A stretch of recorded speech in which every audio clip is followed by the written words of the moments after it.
Ahoj, já jsem Vítek a pojďme si ukázat, jak vypadá můj pracovní den jako beach attendant v Montalku. Od šéfa jsem dostal kolo, ale jelikož to mám do práce 5,5 kilometru, tak jsem si pořídil elektrickou koloběžku, abych šetřil síly.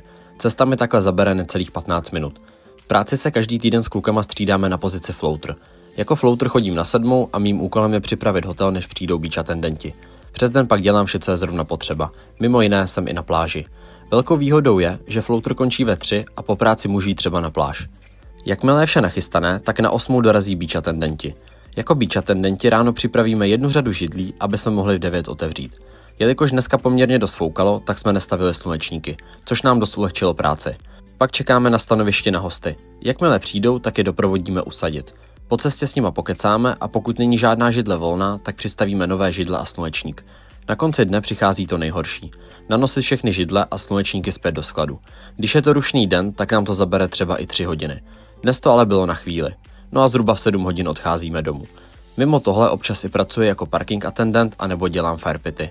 Po práci se stavím na nákup do IGA a pak třeba ještě něco podniknu s kamarády.